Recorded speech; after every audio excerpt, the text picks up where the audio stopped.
அவசர சட்டம் அப்படிங்கறத பத்தி உங்களுக்கு தெரியுமா? அவசர சட்டம்ங்கிறது ஒன்று கொண்டு வர போறாங்க. இது ஜல்லிக்கட்டுக்கு ஆதரவாக தமிழக அரசு முன்னெடுக்கக்கூடிய ஒரு நடவடிக்கையா சொல்றாங்க. இதை நீங்க எப்படி பாக்குறீங்க? அவசர சட்டம்னு ஒன்று கொண்டு வரது ஒரு தற்காலிக கண் துடைப்பு வேலை தான்.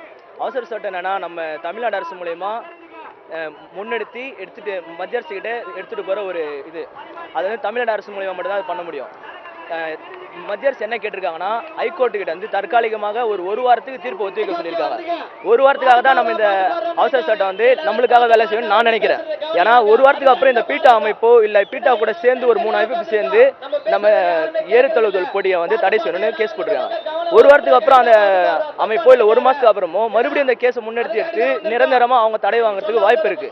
அதனால எங்களோட ஒரே ஆக்ட் என்னன்னா MNPCA அப்படின்னு ஒரு ஆக்ட் தான். காட்சி பட்டியலில் இருந்து எங்க நாட்டு மாட்டினை காட்சி பட்டியல இருந்து எடுக்கணும், நிரந்தரமா எடுக்கணும். அந்த மாதிரி நிரந்தரமா எடுக்கிறது மூலயமா ஏறுதழுவுதல் போட்டியை நாங்க அதிகாரப்பூர்வமா நடத்தலாம்.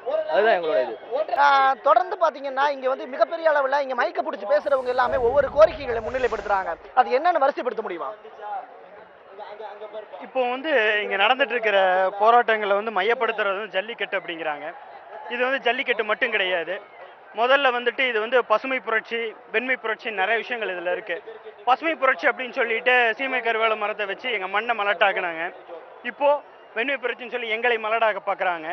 இது இதோட நிக்க கூடாது. இதுக்கு மேல காவிரி வேளாண்மை அப்படி இப்படிங்கிறாங்க. எங்களுக்கு அதுல எல்லாம் இதுல எங்களுக்கு தேவை பீட்டா ஃபர்ஸ்ட் வெளியே போகணும்.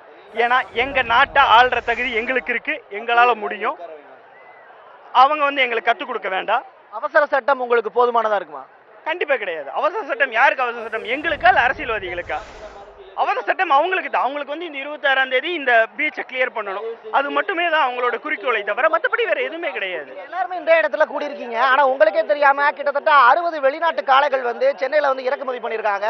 அது ரெடில்ஸ் அப்படிங்கிற பக்கத்துல ஏரியால இருக்கக்கூடிய ஒரு நிறுவனத்துல இன்னைக்கு அது இனவிருத்திக்காக கொண்டு போய் நிப்பாட்டிருக்காங்க. இந்த மாதிரியான விஷயங்கள்லாம் Facebook மூலமா ட்விட்டர் மூலமா பரவிக்கிட்டு தான் இருக்கு. உங்களுடைய அடுத்த கட்ட நடவடிக்கை இந்த மெரினா அப்படிங்கிற களம் மட்டும்தானா? அடுத்து என்ன பண்ண போறீங்க? மெரினா மட்டும் கிடையாது, இப்ப தமிழ்நாடு ஃபுல்லாவே இருக்கிறோம். 60 காளைகளுக்கு மேற்பட்ட காளைகளும் வந்திருக்கு. அது எங்களுக்கும் தெரியும். இதுக்கு எந்த அளவுக்கு நாங்க பண்ணணும் அப்படிங்கறது சொல்றதை விட நாங்க செஞ்சு காட்டுறதை விரும்புறோம். ஏன்னா நாங்க அரசியல்வாதிகள் கிடையாது, நாங்க மக்கள். நாங்க எந்த அரசியல் கட்சியும் சார கிடையாது. நாங்க மக்களோட பிரதிபலிப்பா செய்யறோம். இன்னொரு விஷயம் நான் இங்க பதிவு பண்ண விரும்புறேன். என்ன அப்படின்னா, எந்த அரசியல் கட்சியும் எங்களை கண்டு தான் பயப்படணுமே தவிர நாங்க அரசியல் கட்சி கண்டு பயப்படணுங்கிறனால மாறிடுச்சு.